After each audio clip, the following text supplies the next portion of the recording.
Now, as a human, I firmly believe there are places even on this planet that our species is just simply not meant to go to. And there are good reasons why we can't survive in the Arctic or Antarctica without all kinds of special equipment, and that is that we're not supposed to be there. So, this one tonight is a biggie. Well, it deals with all kinds of issues. The concept of isolation and the psychological strain of being out in the middle of nowhere without contact with others. Then, of course, there's the unseen threat of something that we simply can't comprehend. And beyond this, also, there's the very nature of humanity. What does it mean to be a human? What does it mean to be an individual? And what kinds of things can threaten that? So, there's a lot going on this one. I think you're really going to love it. I did. And of course, I'll be asking you later to give your thoughts and feelings on it. Anyway, without further ado, here we go with There's Something Out There Underneath the Ice by Impossible Bit 995. Part 1. Bishop to g5. I said into the microphone. Bishop takes pawn. Check. There was a faint electric crackle over the headset as Donovan considered his next move. We were miles apart, separated by a heavy snowstorm that left the outside world in a blur of white fuzz. In my mind, I could still see him squirming in his computer chair, could picture his lips gently moving as he whispered to himself his next move. King to d7, Donovan replied. Can't. Queen at a4. You'll put yourself in check. A faint groan escaped through the headphones. Donovan had been operating on maybe 3 hours of sleep. His head wasn't in the game. The nightmares were getting to him, getting to us all in their own way, but I was used to little sleep. Before I started working at the United States Remote Research Station, Outpost Delta, I lived with my older brother and his girlfriend. They had a 2-year-old and a newborn. Sleep was a luxury that I hadn't experienced for about 3 years running. Fine, Donovan said defiantly. King to c8. Knight to e7. Check. Again. Emma, you think I don't see what you're doing? Please, enlighten me. I had to stifle the laughter from my voice. What am I doing? You're trying to force me into the corner, Donovan returned. You're lucky I don't have my queen anymore. Your king's wide open. You should probably do something about that once you're not in check. Yeah, real funny. You keep laughing. He didn't make a move for a while, and when he did, there was a growl in his voice. King to b8. You're getting awfully close to that corner, my friend. Why couldn't we have just played Guess Who like I wanted? Because we've played Guess Who almost 100 times by now, and I'm sick of it. Yeah, but I hate chess. I actually hate it. You just don't have the patience for it.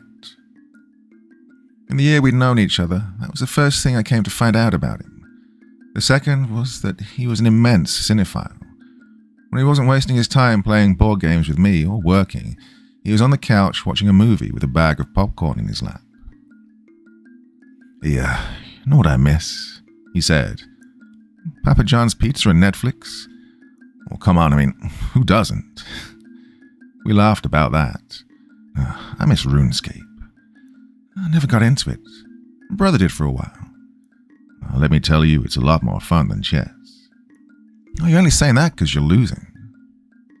Before he could respond, another voice intercepted our conversation.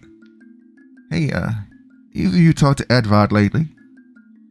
It was Mia from Cabin G. We're all part of a research team observing odd phenomena in the Arctic. Recent tremors and unusual climate habits, harsh storms. At least 2 or 3 occurrences a week followed by hot days. Not necessarily hot in the normal sense, but relatively. It was warmer in the Arctic than it should have been. No, I don't think so. I double-checked the daily log beside my computer rig. He hasn't been on the public channel since this morning. Don? Mia asked. A quick call on a private channel around 2 or 3, he said. Nothing important. Just wanted to see if I needed any more supplies before he sends the registry to the company. Why, what's up? He got a hold of me about an hour ago. A little early for a booty call, don't you think? The airwaves went silent aside from the static. I clamped my hand over my mouth to keep from laughing. Sorry, not funny, Donovan said, but his tone implied otherwise. Seriously, though, what's up? Nothing, she said. I just can't get a hold of him. He's probably taking a nap. Hard to keep a normal sleep schedule out here. Well, he wasn't wrong. The nights felt endless, and the daytime was fleeting at best. Perpetual darkness around the clock. The increasing storms weren't helping either. It's hard to get out from under the covers when you were constantly bombarded by the cold. Our cabins had heating systems, but it just wasn't the same. It wasn't as cozy or safe as being beneath the blankets the company provided us with. Some days, you know the type, I didn't get out of my pajamas. On those mornings, I wouldn't even bother with a cup of coffee. Instead, I'd just make some hot chocolate, curl up in my computer chair with a blanket draped across my shoulders, and try not to fall asleep. It's especially difficult during the off-season. The rest of our colleagues were airlifted home for the holidays. The four of us volunteered to stay behind as the skeleton crew, keep up with the research and monitoring until the new year passed. The others were scheduled to return January 6th. Then we'd get transported back home for about a week and a half to visit our relatives or do whatever we wanted. Not a bad trade-off considering the extra pay. Time and a half for the weekdays, double time for the weekends. I don't know, Mia said softly.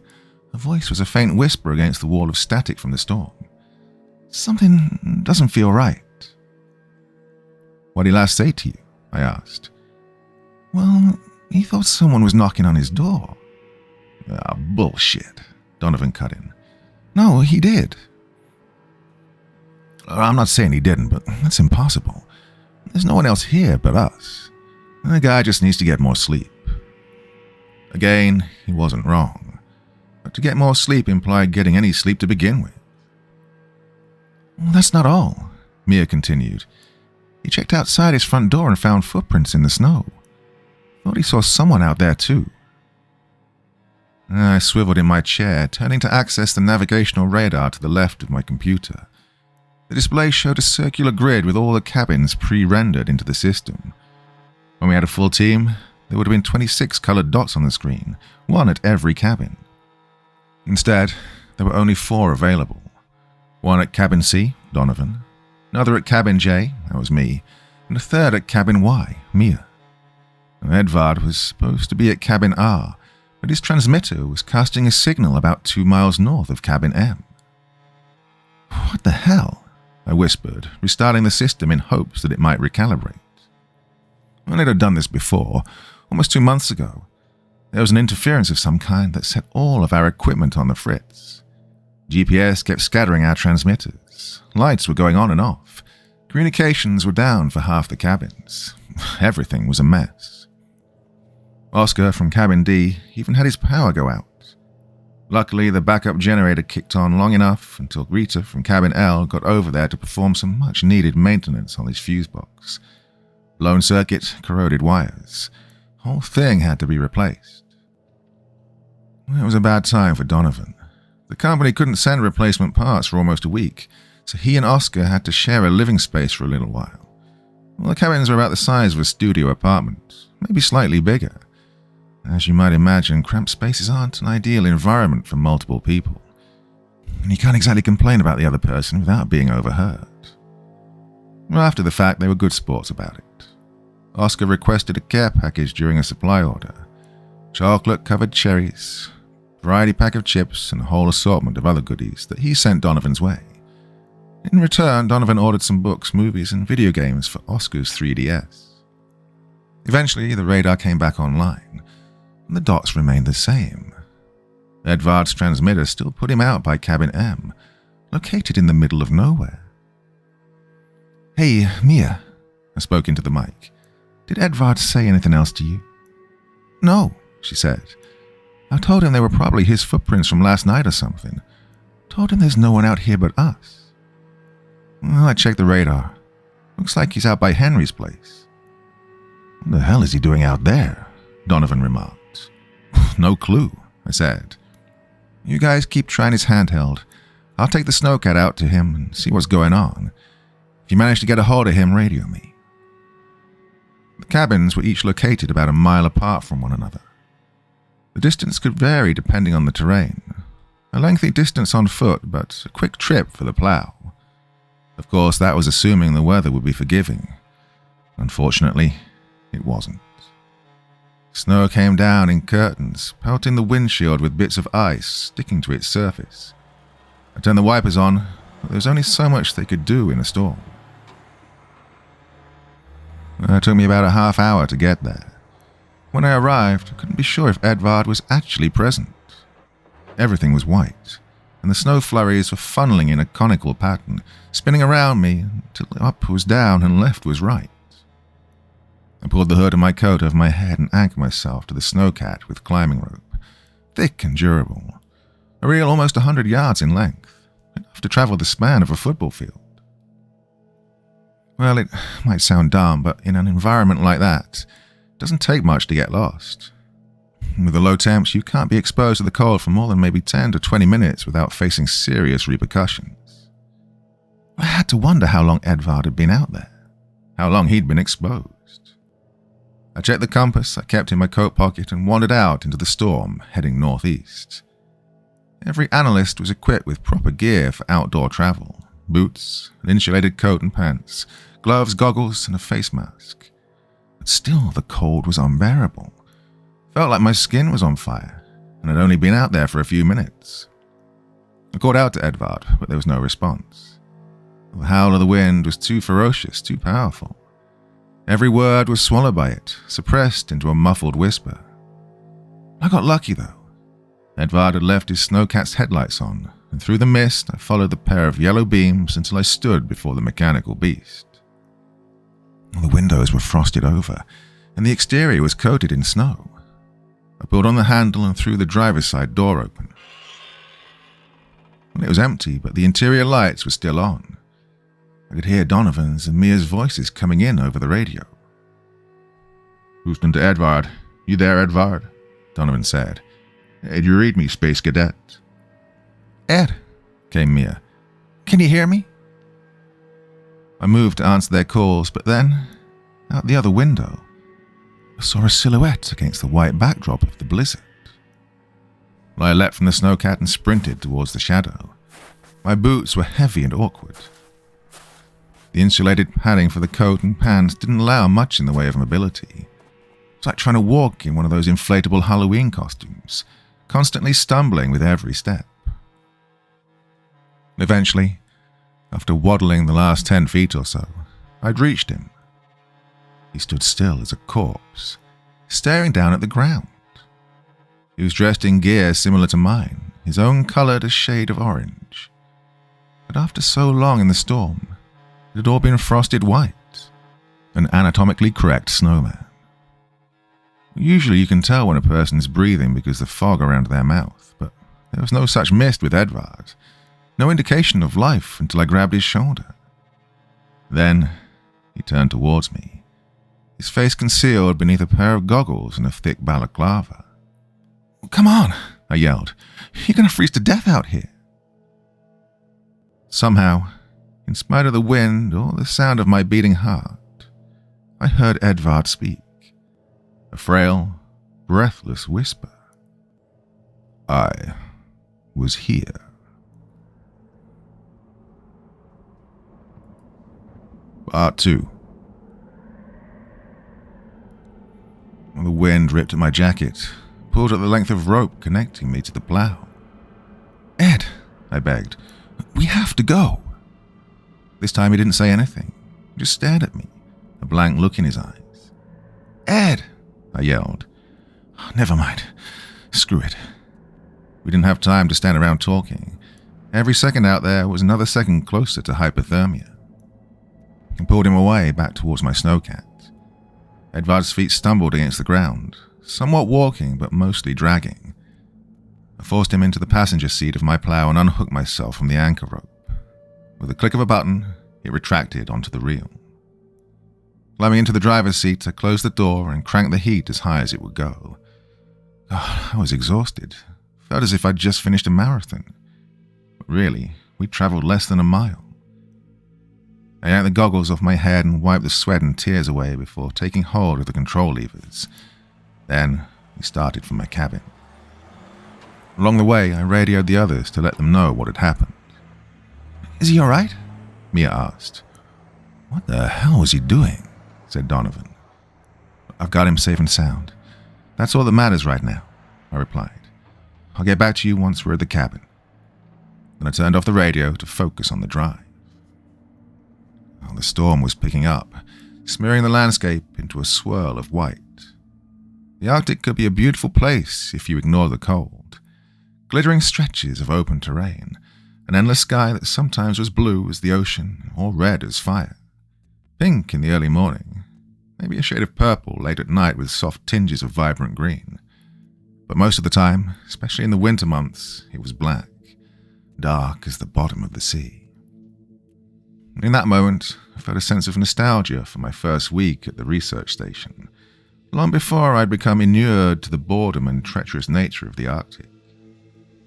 In a strange way, perhaps even in a nonsensical, inexplicable way, I'd felt like an astronaut, as if I were exploring what few had seen before, a lone life form adrift in the barren void of space. Special, not because of who I was or what I could do, but because of what I was in relation to my environment. An odd entity that existed somewhere it wasn't meant to be. A flower in the desert. A heartbeat amongst the dead. That feeling quickly abandoned me during my second or third week. My sense of awe had been combated by the long hours of nothing, trapped inside my cabin for hours on end. All my distaste for the Arctic, for the cold and the snow, came with relative ease. "Where are we?" Edvard asked. "We're heading back to my cabin." He reached up and pulled the fur-lined hood from his head, peeled the goggles from his eyes, tugged the balaclava down around his neck. His cheeks were red, his lips chapped. Edvard was a handsome man in his early 30s, tan skin that had taken a softer tone from his time in the north, time spent away from the sunlight. A hard jawline with cheeks stippled by the makings of a beard. Thick, tangled hair sat on his head, brown as oak wood, drenched from sweat and snow into a darker shade than usual. The thing I'd noticed about Edvard when he first met me were his eyes, glacial blue and intense, the kind that were easy to get lost in if you weren't careful, always watching, observing, assessing every minute detail. We sometimes joked that he was a reptile because we never saw him blink. And at first, it might seem disquieting, off-putting to the average person, but you quickly adjusted to it, to him, because beneath that severity, beneath that intense gaze was a profound warmth. Kindness, selflessness, intellect that went beyond amassed knowledge to a deep, unfathomable grasp of empathy, of emotions and compassion.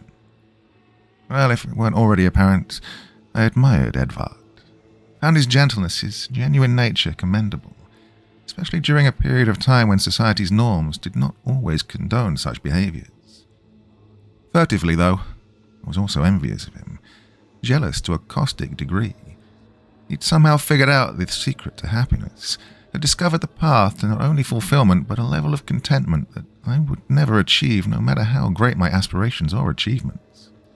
To put it simply, I woke up every morning intent on working to earn my paycheck like everybody else. Edvard, though, woke with the sole purpose of enlightening himself. No grandiose expectations, no incessant grind in search of monetary success.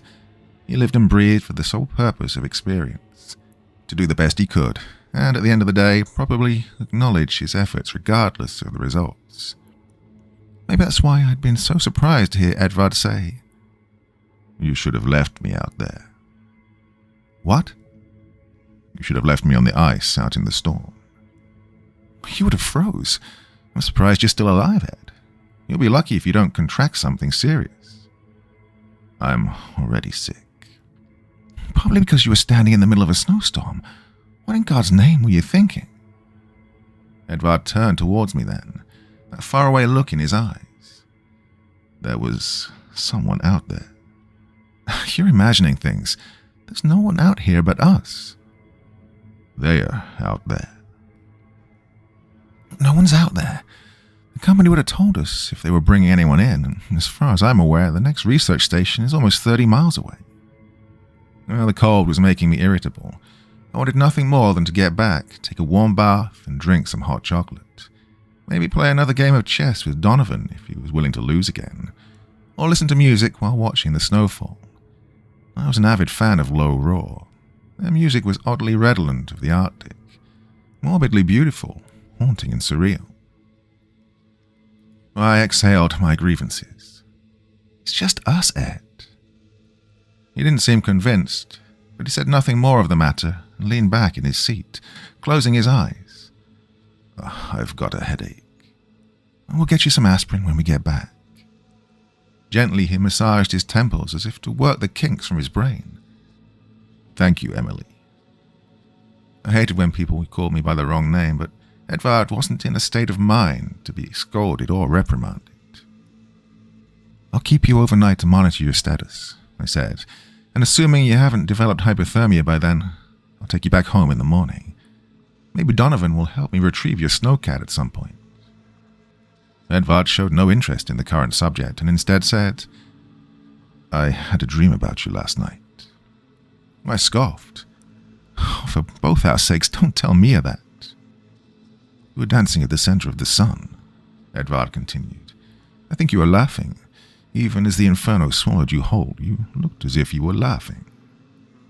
I blinked. The silence between us swelled, combated only by the sound of the wind as it thrashed the metal exterior of the snowcat. Maybe we should let this just be a time of silent reflection, I suggested. Take a moment to really think before we speak. Surprisingly, this made Edvard laugh, a subtle gradual thing that soon filled the inner cabin of the snowcat. Well, if nothing else, he said, you're funnier than me. I shook my head in disbelief. Thanks. Glad to see the cabin fever hasn't completely turned you mad. Again, he croaked with laughter, a small humored chuckle that sat in his throat like the call of a toad. Humor is a good trait to possess, he told me. From what I've surmised, the general population appreciates good humor over almost anything else. They find it charismatic, endearing. The cold had corroded his brain, left him in a detached state, trying to further distance himself from the trauma he'd endured, from the realization that he'd faced the distinct possibility of death not 20 minutes prior. Well, I wasn't going to burst that bubble, wasn't going to ruin his method of coping. Well, simply I told him, Ed, I think that's a very astute conclusion. This seemed to invoke some semblance of joy within him, a hint of pride for his meager assessment, and we were able to finish the remainder of our drive in peace. When we finally reached my cabin, I killed the snowcat's engine and climbed out from the cab.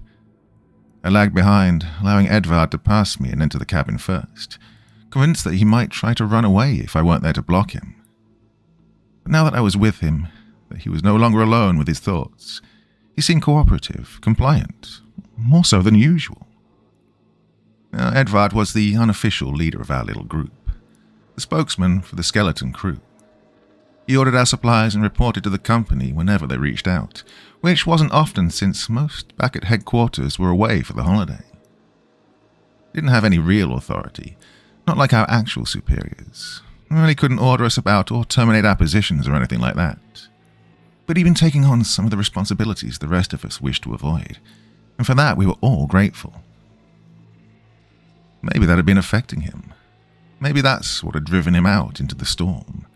The surmounted pressure and additional stress coupled with the inevitable madness provoked by isolation, by a lack of sunlight and exercise. Well, I would have asked him about it, not that he necessarily would have admitted this, but I was bone cold and exhausted. Didn't want to have a serious conversation right then. Didn't want to deal with the burden. I just wanted to call it a night and relax. Handle it in the morning after I'd had some rest, or about as close to rest as I could get.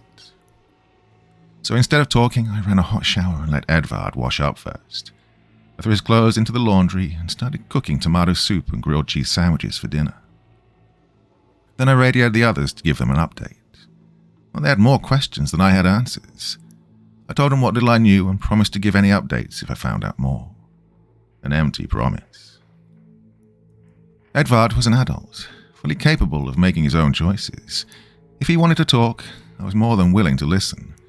But in my mind, the last thing I would have wanted at a time like this was someone else poking and prodding, dissecting my every thought and decision as if I were no more than a hapless child.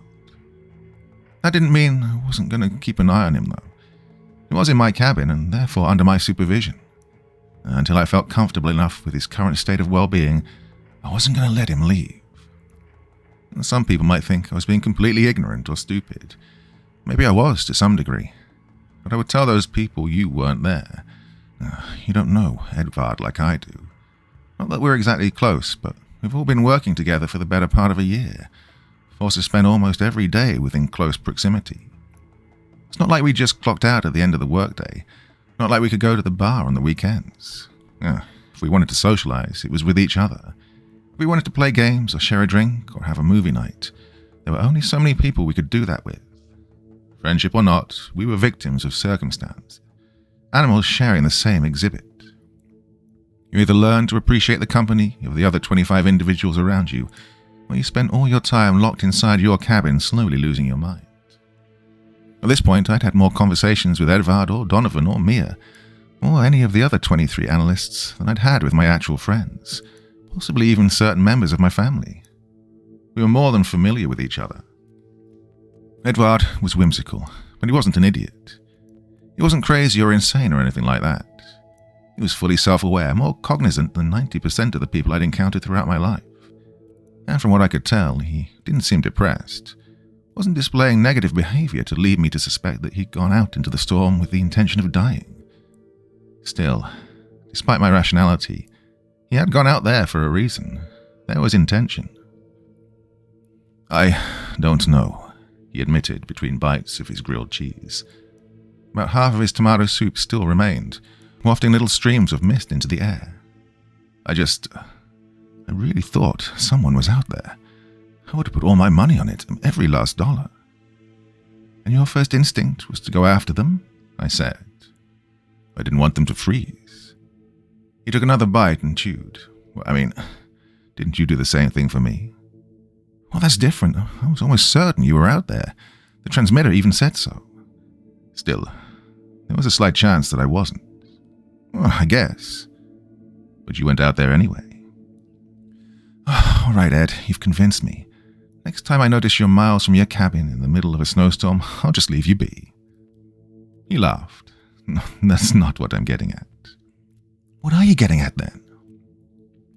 He contemplated this as he chewed, going back and forth between his sandwich and soup until neither remained. Human nature is self-destructive at its core, he finally said. It's practically intrinsic to do anything in our power to help another member of the species without any regard for our own well-being. I looked at him for a long time without saying anything. Bemused by his statement, stupefied even. Then, when I did speak, I told him, "You've severely misinterpreted human nature, if that's what you believe." Oh? He seemed disappointed. Is that so? Enlighten me then. Gladly. I set my sandwich on the plate and leaned back in my seat. Have I ever told you about my father? He racked his brain for a memory that I already knew didn't exist. He was a good person, I explained. Served in the army for about 7.5 years. Honorably discharged due to mental concerns. Spent the rest of his life working minimum wage at a steel mill during the week. Nighttime security gigs at a bar downtown on the weekends. One day, I told him, he just dies. Heart failure. No warnings, really. He was overweight and had been a smoker in his younger days, but other than that, fit as a fiddle. Okay. Well, we didn't have much money growing up. We were just above the poverty line. So as you might imagine, we struggled to pay the funeral charges. It's expensive to properly dispose of a body, whether you cremate or bury. What did you do? We went to the VA, but they weren't going to cover it. Started a fundraiser online and in person. Well, that helped. People donated more than I expected. But at the end of the day, my family was stuck with a substantial bill. One that we're still paying, and it's been almost 3 years. Edvard frowned. I'm not fully grasping. The point is, there are good people and bad people. Two sides to every coin. But self-destructive, in a selfless, sacrificial way? No, I don't think so. I pushed my plate away. My appetite had abandoned me. There's a reason humanity still exists while other species go extinct. We're hardwired for survival. Our sense of self-preservation is greater than our innate emotional response to the condition of others. You think people should have donated more, until they had nothing left to give? Not at all. I don't hold a grudge, don't have any grievances. Hell, I'd probably do the same thing if I was in the same circumstances. But if our empathy is as great as you want to believe, we wouldn't have struggled in the least to pay for my father's funeral. There wouldn't be homelessness or poverty or starving nations. Society wouldn't completely break at the first sight of a pandemic. These things do exist. They happen because we're self-centered, most of us at least. We worry about number one and hope number 2 or 3 or 4 never come knocking on our door in search of help. Then why did you come out looking for me? I don't know. Just couldn't stand the idea of a coworker, a friend, being out there, left alone like that. Maybe you don't give the human race enough credit. Or maybe I'm just an idiot lacking the necessity for self-preservation. I'm not entirely convinced. He smiled then, a gentle pull at the corner of his lips. I possess enough knowledge, sufficient memories and experience to know that humanity can be full of destruction and hostility, but there's still compassion out there, enough altruism to deem worthwhile. It's a species worth protecting, one worth being a part of, don't you think? I scoffed. This conversation was absurd, but the question itself was beyond ridiculous. Not exactly what I'd expected from that night. It was commonplace to discuss politics or literature, pop culture and movies, weekend plans or outings with the family. The sanctity of humanity, the value of society, that just wasn't a popular topic. I think it's getting late, I said. I think we're too tired to be discussing ethical dilemmas or analyzing human nature. He put his hands up in surrender. All right, fine. But let me ask you one last thing, and I'll leave it alone. What makes a person? What standards qualify someone as a human being? Easy. They know when to drop a conversation. I retrieved my dishes and carried them over to the sink. Looks like you've still got some learning to do. I guess so. We cleaned up after dinner. I washed and he dried. Then, while Edvard looked through my collection of books and board games, I took a shower. The water was warm and thawed the cold from my body, melted away the stress that had pulled my muscles taut, helped clear the fuzz from my mind. When I stepped out, I found Edvard waiting for me in the doorway of the bathroom. Don't know how long he'd been there, but the moment caught us both by surprise. "What the hell are you doing?" I remarked. He lifted his hand, holding up a book for me to see, a casual expression across his face, as if I hadn't caught him watching me in the shower. It might sound stupid, but his nonchalance made any internal alarms go silent. As if it were a misunderstanding, bad timing kind of scenario. "Can I borrow this?" he asked, holding out my father's copy of Thomas Ligotti's The Conspiracy Against the Human Race on display. Sure."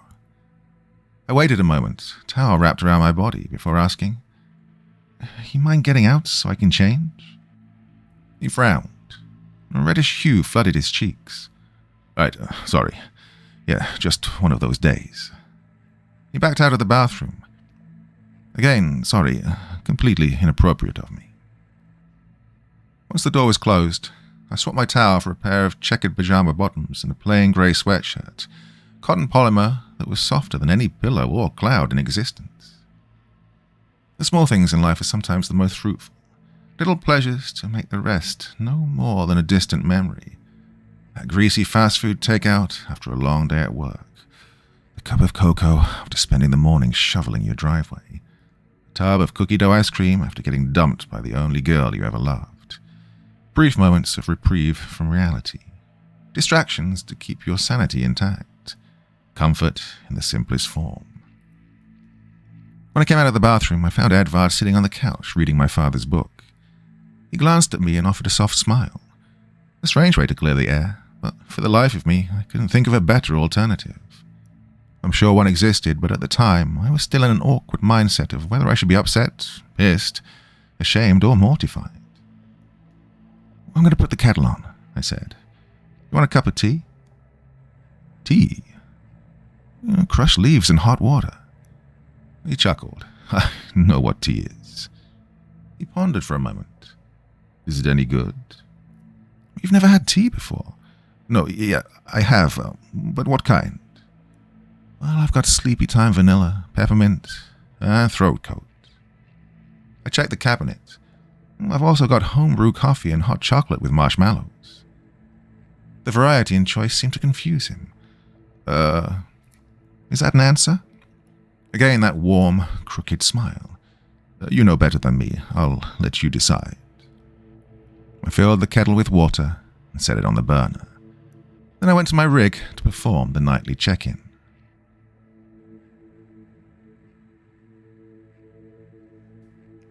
Part 3. Mia was getting ready for bed. It seemed a little early, but lately she'd been laying in bed for hours on end, unable to sleep. Her theory was that if she lay down around 8 or 9 at night, she might be asleep by 10 or 11. Donovan was in the middle of a Studio Ghibli marathon. He'd been watching Nausicaa of the Valley of the Wind when I radioed in. Now, for those that don't know Donovan, the last thing you wanted to do was interrupt him during a movie. So I skipped the niceties and any attempt at conversation. Told them I'd check back in the morning. I wanted to mention Edvard, talk about the way he was acting, things he'd been saying, but like with Donovan and Oscar, it was hard to broach the matter with him in the same room, listening to your conversation. After recording temperatures, weather conditions, and seismic activity, I muted my systems and grabbed the kettle from the stove. Poured a cup of sleepy time vanilla for myself and throat coat for Edvard. When I came into the living room, Edvard dog-eared his current page and looked up at me. Can I ask you something? Depends, I said. What's it about? Your father. Well, you can ask, but I can't promise to give an answer. Fair enough, all things considered. I set the cup of throat coat on the coffee table in front of him and took a seat in my desk chair at the other end of the room. All right, shoot, I said. Shoot. Figure of speech, Ed. Never knew you to be so literal. He tittered and shrugged helplessly. Like I said, a weird day. Feeling a bit off. Like I've just awoken from a dream. I know that feeling. Sort of like déjà vu. His brow knitted with uncertainty then. I guess so, yeah. He set the book on the cushion beside him and took his mug by the handle, lifting it to his lips. Wait a minute, that's... But he was already gulping it down. Wisps of steam masked his face as he emptied the mug. Then he set it back on the coffee table and exhaled. Oh, never mind, I muttered. Guess you don't really need taste buds anyway. I blew on my cocoa before taking a drink. I don't know how he didn't react because I practically scorched the interior of my mouth with just one sip. Anyways, I said, stifling a yelp, you had a question about my father. Right. I was going to ask if you missed him. Of course, it'd be a crime not to. Would it? Another figure of speech, Ed. Seriously, what's going on with you? No, I understand. I just mean, what if I didn't miss my own father? I wasn't aware your father had passed. He pursed his lips, forming a firm line across his mouth. Both of my parents, actually. They died in a car accident. I couldn't help the shocked expression on my face. Edvard was so vibrant and optimistic. Hard to imagine he'd ever experienced any serious trauma. That's just the way some people coped. Turn to the positive and leave the past behind. Let your shadow follow at your heels instead of plaguing your mind. I don't really feel much of anything about their deaths, he confessed. Shouldn't I, though? Well, when did it happen? I was a child. They were coming back from a date, and I was stuck at home with the babysitter, a young neighbor girl from across the hall. Well, I remember hearing the police sirens from down the road, he recalled. When I looked out the window, I could see the lights flashing in the distance. I felt helpless, trapped. I don't know how I knew it was them, I just did. But now I don't feel anything. It's like I'm watching that moment on TV, like it was someone else's life. Well, I'm not a psychologist, but it sounds like you're still in shock. He shook his head. No, I remember being in shock at the time. I don't know what this is. You can be in shock more than once. Some realities take years to set in. It's not like you experience it once and it's done. These things come in waves. Well, some days. I paused, wondering if this was something I wanted to share with him, something I wanted to share with anybody. Some days I get up and get out of bed like anybody else. I feel fine, normal. Just go through the motions and that's that. Then there are days when I might hear a certain song or watch a certain movie or read a certain book. It feels like I've lost my father for the first time again. Like I'm back in that moment when my brother called to tell me. Edvard stared at me, wide-eyed and completely enthralled, as if we were sharing some ghost stories around the campfire. Well, it comes and goes, I finished. You don't ever stop grieving, you just learn to carry that weight, to manage it so it doesn't crush you.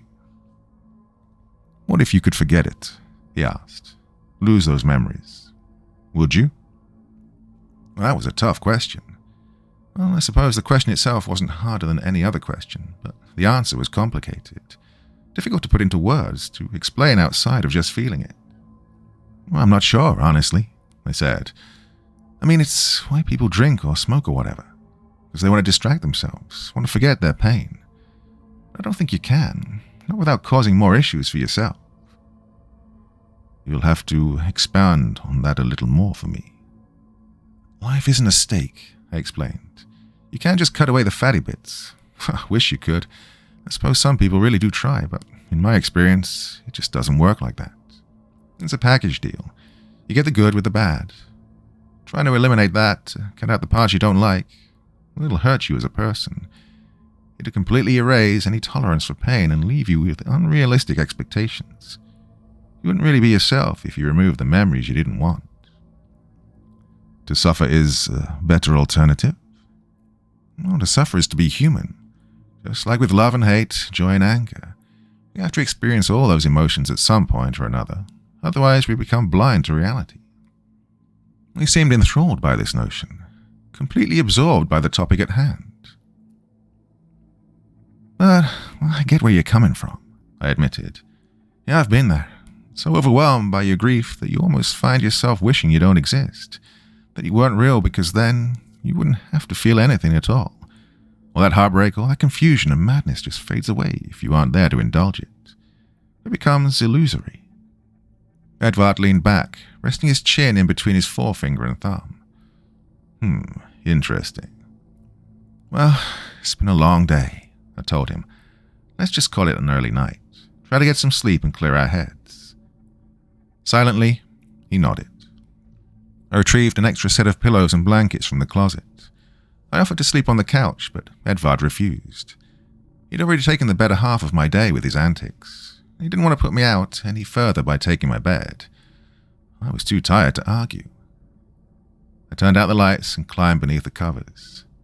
It took me a while to fall asleep, partially because my brain wouldn't shut down. It's been a problem since childhood.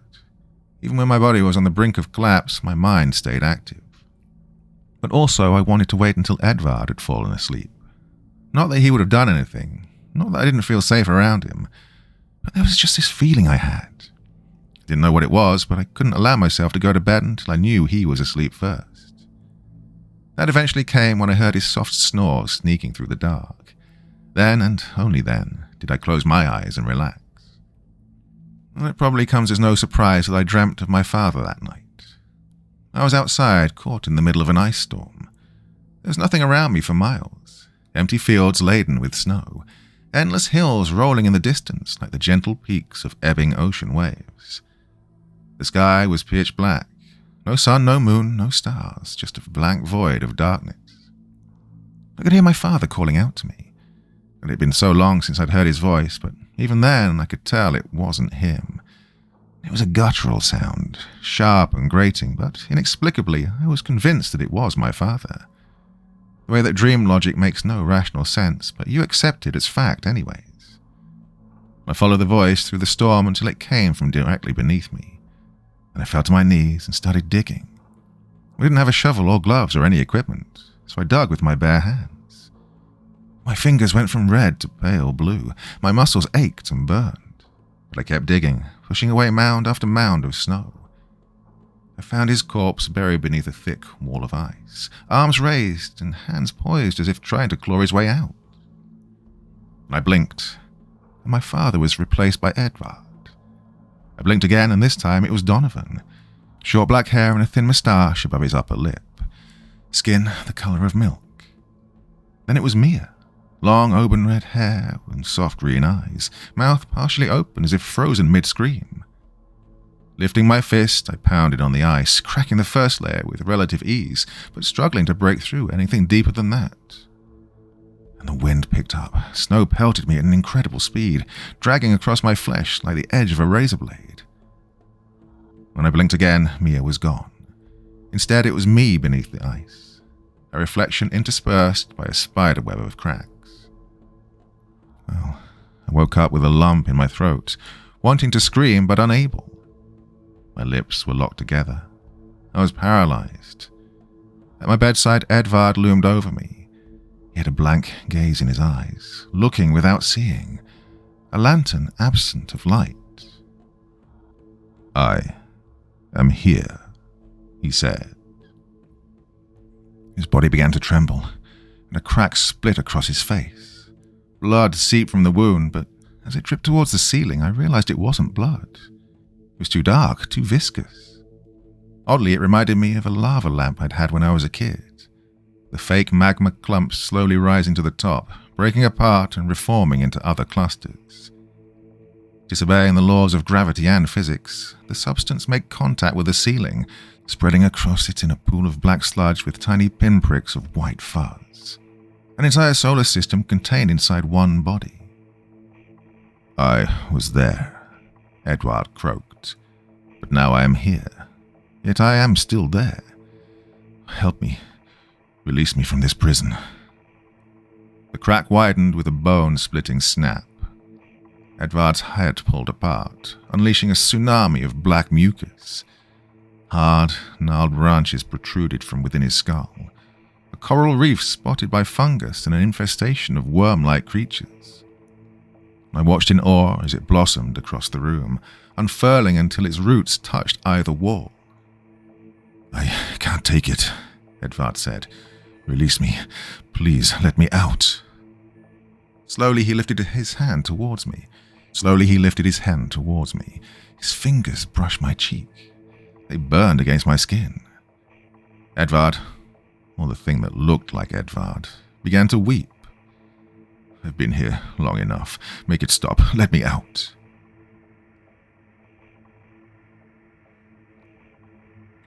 Part 4. This time when I woke up, I was greeted by a faint stream of light coming through the window. I bolted upright in bed, drenched in sweat and shivering. My heart pounded inside my chest. I looked around the room, but it was empty. No black goo, no fungus, no worms. No Edvard. The couch had been abandoned, blankets cast to the floor. Deathly afraid, I cautiously placed one foot on the ground. A moment passed before I had the courage to pull myself out of bed, to creep through the cabin as if every shadow might come alive and start attacking me. The kitchen was empty. The bathroom was empty. The shower was empty. It was just me, alone in that dimly lit cabin, accompanied only by a hissing silence as the wind whirled outside. Then the quiet broke as a voice crackled in over the headset. I went to the desk and booted up the rest of my rig. "Emmer, you there?" Donovan asked. "Emmer, answer the damn radio." "Yeah, I read you. What's going on?" "I've been trying to reach you for the last hour." "Oh, I was sleeping. What's up?" "Is Ed with you?" "No, I don't think so." "You're not sure?" "I just woke up," I reminded him. "But the cabin's empty." "Did you check outside?"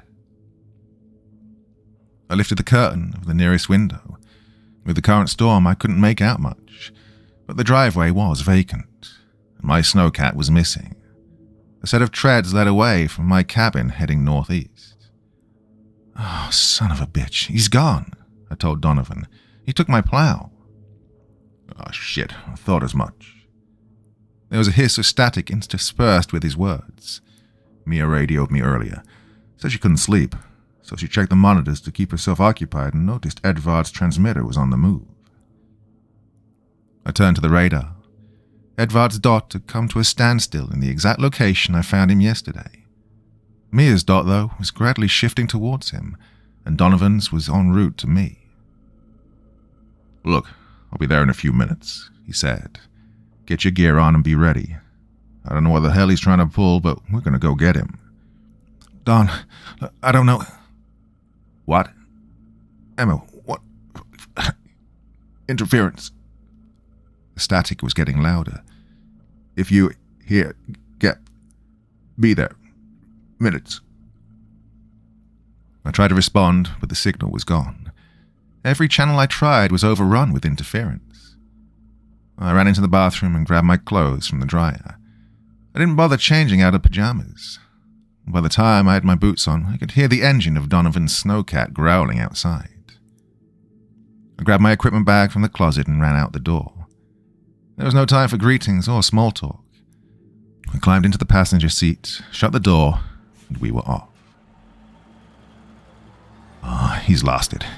He's actually lost his mind," Donovan said, teeth gritted, fingers strangling the steering levers. "What the hell happened yesterday?" "Nothing." "Oh, bullshit. You don't just wander into a snowstorm. What did he say to you?" "Lots of stuff, but it's not like he told me he was going to go do it again." "Why'd he do it in the first place?" "We thought he saw someone out there." Donovan jerked the controls to avoid a steep bank. "Oh, there's no one out there besides us." "That's what I told him." "What'd he say?" "Nothing." Oh, God damn it, Emma. Look, I'm telling the truth. He didn't say anything. I tried to convince him, and obviously he didn't believe me. "No, that doesn't make any sense," Donovan said. "Even if there were someone out here, they'd be dead by now. You can't survive 20 minutes in something like this, much less 12 hours. I don't think Ed's operating on logic for this one." Donovan muttered beneath his breath and steered us into a valley. "It doesn't matter. Once we get him back, we're calling in for transport. He's clearly experiencing some sort of psychotic breakdown. He needs more help than what any of us can offer him. He's just confused. Looking for your car in the wrong parking spot is confused. Wandering into a blizzard in the middle of a tundra is, well, I don't know what that is. It's a death wish, I thought." The snowcat shook against the wind. Drifts of snow swept across the windshield in curtains of white. Furtively, I was relieved Edvard had taken my transport. At least I didn't have to navigate the perils of the storm. Donovan was from Canada. Spent most of his life in bad weather with beater cars and vehicles less equipped than the plow. And I trusted him enough to get us there in one piece, more than I trusted myself. "He was acting kind of strange last night," I eventually said when the storm had alleviated enough for the wipers to keep snow off the glass. When it didn't take every ounce of concentration for Donovan to maneuver the icy terrain. Didn't seem like he was fully there. What else did he say about this mystery person? Did he know them, or did he think that he knew them? He never said, and I didn't ask. You didn't ask? He was clearly going through something. It didn't seem like a good time to be interrogating him. Oh, you should have told us. It's not like I could have without him overhearing it, I countered. Plus, I didn't think it was this bad. Didn't think he was going to do it again. People have bad days and do dumb shit all the time. Spur-of-the-moment kind of decision-making. I thought after a hot meal and a good night's sleep, he might bounce back, come to his senses. Well, clearly not. What else you got, Doctor? Are you really going to pin this on me? Donovan glanced at me from the corner of his eyes. There was a ferocity in his gaze that quickly cooled. No, he said. I'm sorry. I'm not pissed, and I'm not trying to be an asshole. I'm just freaked out and confused and tired of being, tired. More nightmares? All I have are nightmares or sleepless nights. Oh, it's getting old real fast, Am. feel like I'm losing my mind, too. But at least I'm sane enough to not abandon my cabin and look for someone who doesn't exist. Yeah, maybe. We found my snowcat parked about 5 feet away from Edvard's. His had amassed a pile of snow in the night, and mine was already starting to collect its fair share. Yeah, you got an anchor line? Donovan asked. Forgot mine. Yeah, don't worry about it. I've got enough for the both of us. What else did you bring? I unzipped the bag and peered inside. Some provisions, thermal blanket, binoculars, flare gun, extra gloves, climbing pick, and a med kit. Well, hopefully we won't need any of it, but keep it on you just in case. Yeah, way ahead of you. We exited the snowcat and were hit by a wall of snow and ice. I anchored myself to the passenger door and then clipped Donovan to me. We walked across the field, heading north. If memory served correct, we'd find Edvard about 15 or 20 yards from the snowcats. Well, this time he wasn't just standing there, staring at his feet. He was digging with a metal-headed shovel from my cabin. Mia was maybe 3 feet away, watching in horror, mumbling soft pleas for him to stop. But Edvard was a man possessed, so convinced that there was someone out here needing his attention, needing to be rescued. Edvard, Donovan called over the rage of the storm. Ed, enough. Come on, man. There's no one out here. Edvard's only response was to keep digging, scooping and flinging piles of snow over his shoulder that were taken adrift by the wind. Just put the shovel down and come with us, Donovan yelled. You've entertained this madness for too long. You'll catch your death out here. There was a harsh crack as the shovel met ice. Then, instead of digging, Edvard lifted the shovel and stabbed it into the ground, over and over and over, chipping away at the ice, trying to break through a layer that must have been a foot or two in width. Donovan got closer, and due to the constraints of the rope binding us, I too was dragged with him. That's it. Donovan's words succumbed to the howl of the storm. He stopped dead in his tracks at the crest of the hole, glaring down with a mixture of bewilderment and fear. Like the first time you reconcile your own mortality, when you realize just how finite life really is. Yeah, what's wrong? I asked. But Donovan wouldn't answer me, couldn't answer me. I inched forward, my boots crunching against the snow. Inside the hole, beneath the ice, was a shadow. A figure with mottled, pale blue flesh that must have stood 8 feet tall, if not taller. Its head was a knotting of branches around a jagged plate of what looked like bone. There were a dozen tiny, beady eyes staring back up at us. No mouth or nose or any structure that resembled a person. I couldn't even be sure that I was looking at its head, or that those spots were its eyes. The human mind naturally makes comparisons and associations, puts things into a relative sense so as to further comprehend what cannot be understood. Well, this thing, though, was not something to be understood. Too foreign to reconcile. Fooling around the creature was a viscous black substance, the very same from my dream. Slowly, with every thrust of the shovel, cracks spread across the sheet of ice, its trenches growing deeper until that black substance was able to seep through. Then, as it wriggled its way free of the tomb, it began to lift into the air, flowing upward towards the sky. I won't do it, Edvard grunted as he brought the tip of the shovel down, threatening to snap the wooden shaft. I've been under long enough. Edward, stop, Donovan said, weak with fear. Stop digging. It's not fair, Edvard exclaimed. I don't deserve this. As the shovel lifted into the air, Donovan grabbed the top of the handle. A game of tug-of-war broke out between the two, but I don't think Edvard realized he was playing. He was far too consumed to notice the disturbance. He just knew that he needed to keep digging. Yeah, help me, Donovan said.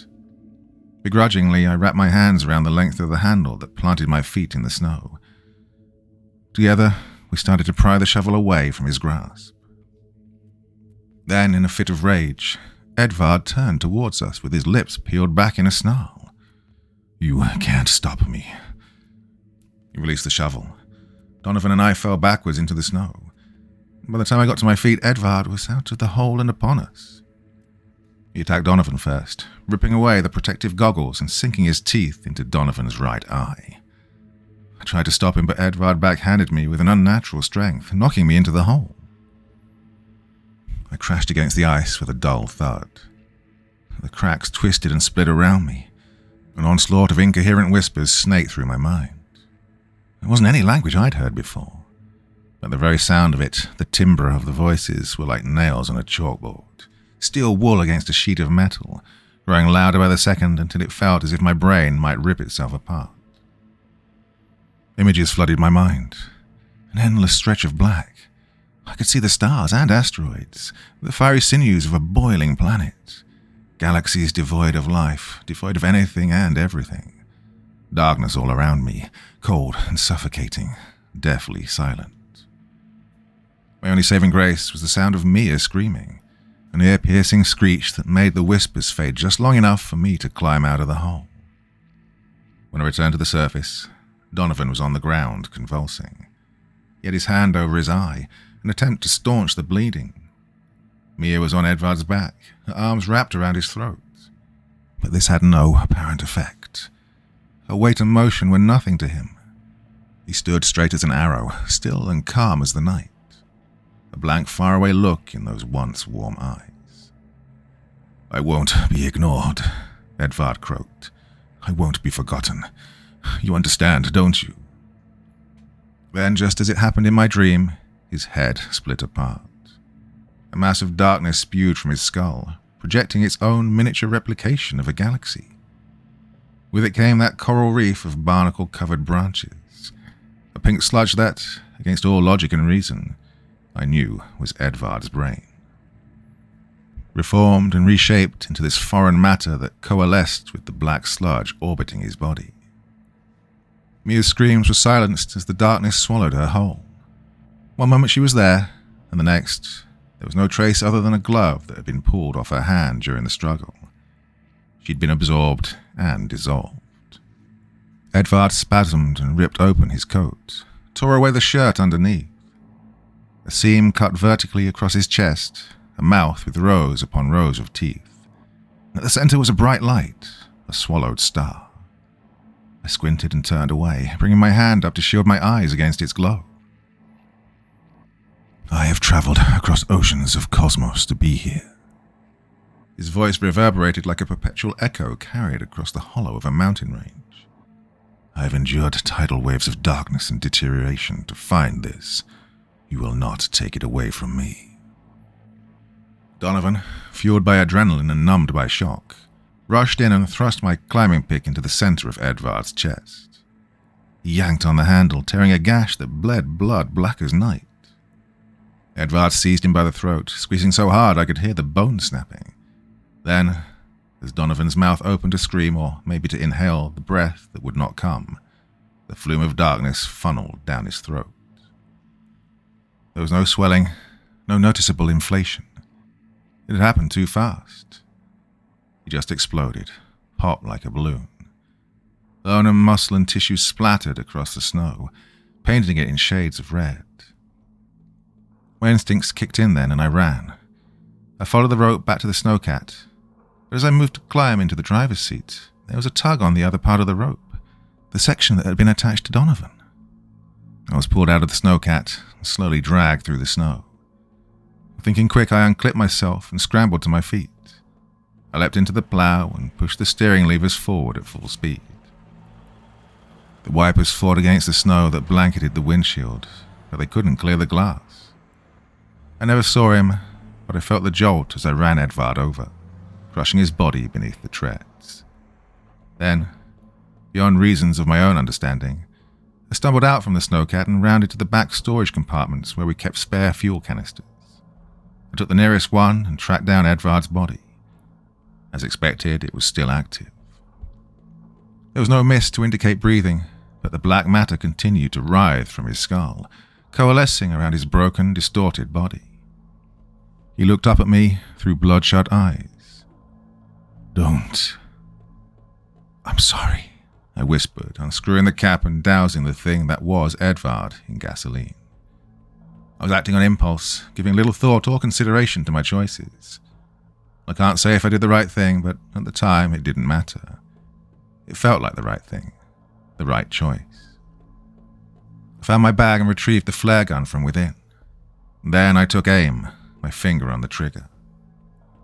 Slowly, as if it were a struggle, Edvard lifted his fractured head from the snow to look at me. In place of words was a prolonged, guttural moan that echoed across the sky. I must have been half mad because it felt as if the entire world was shaking beneath my feet. I fired the flare and set his body ablaze. I stayed long enough to watch him succumb to the flames. The flesh and darkness withered into ashes, stolen and scattered by the wind. And in time, the fire began to wilt. Nothing could persist in the Arctic, not even a burning inferno. Retreating to the snowcat, I twisted the levers and started back towards the cabin. The trip was longer than I remembered, and there was a moment when I was sure I'd been lost. But through a break in the storm, I saw my cabin, saw my home.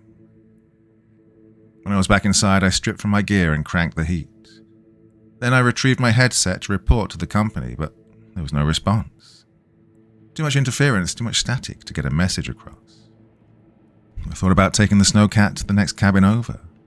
The door would be locked, but I could get in if I broke the window. Maybe their system would still be active. Before I could follow through with this plan, I heard a voice in my head. A distant whisper from the recesses of my mind. Slowly getting louder, its voice becoming less of a gargle and more like my own.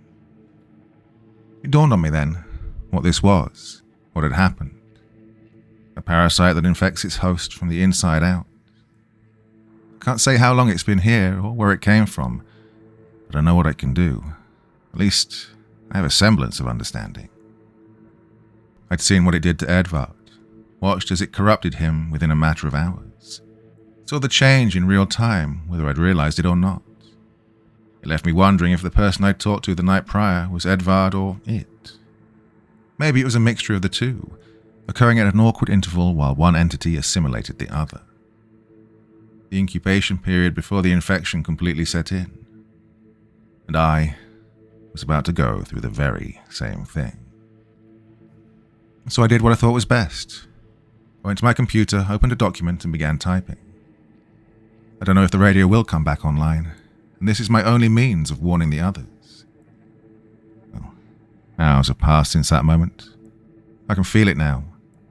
The voice worming its way through my brain, trying to make its thoughts my own. It's like a tickle at the base of my skull, like trying to perceive the differences between two photos that are almost identical, save a few minor changes. I know now that I won't make it out of this. I'll succumb to this thing by nightfall, losing any sense of self along the way.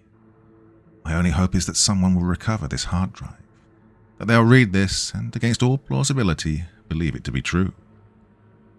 That they'll know to abandon this place, mark it as uninhabitable, and, if I'm lucky, if we're all lucky, no one else will ever come here. No one else will discover what lies beneath the ice. This thing, whatever it is, it's getting close. I'm forgetting moments, I'm losing track of time.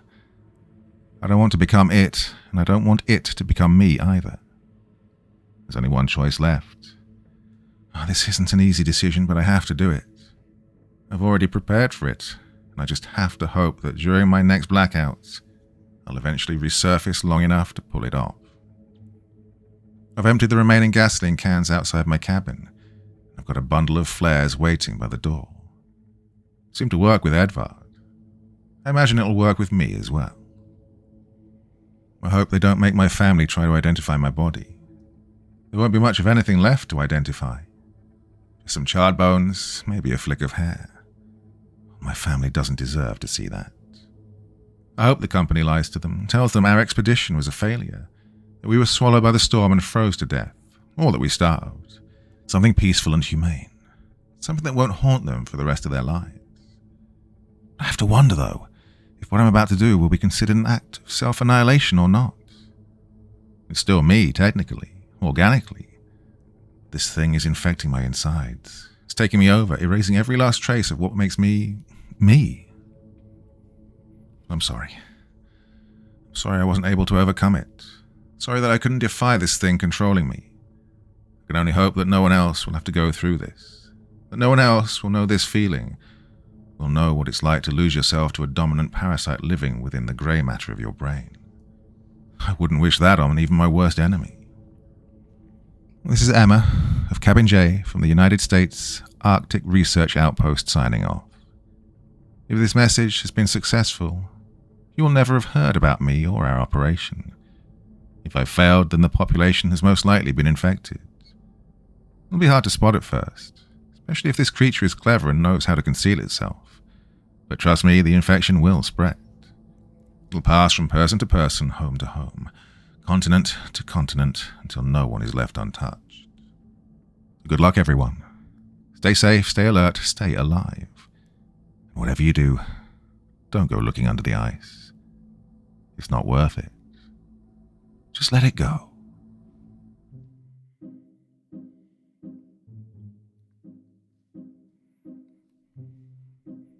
A fantastic one there. I love the setting of the poles. Arctic, Antarctica, wonderful.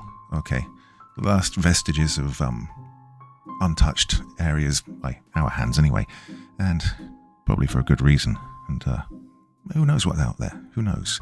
Anyway, read that all in one go, so my brain has gone into that stage where I start waffling at the end. I know you like these little chats that I have, but sometimes it's just like, it really is. Anyway, so, hope you enjoyed that one. Thoughts, feelings, anything else you want to say in the comment section below the video, and as ever, I will do my best to join in the conversation. Really interesting one. Loved it. Hope you did too. And I will be back again on Wednesday, probably with something a bit longer. I'm going for something around a 2-hour news story on Wednesday, so make sure you join me again, yeah? Till then, my dear friends, you all sleep well.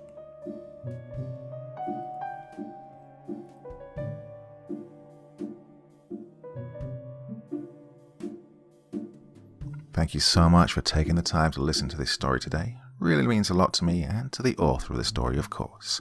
Well, if you want to know more about me, I'm pretty much everywhere on social media. You can find me on Facebook, Twitter, Instagram. You can download my music on SoundCloud. I've got a Patreon if you feel like. Throw me $1 or $2. Very much appreciated. And of course, on Reddit, I have a place where you can leave stories if you want me to read one that you've written. Well, hoping to see you all again very soon. Till then, sweet dreams. Bye-bye.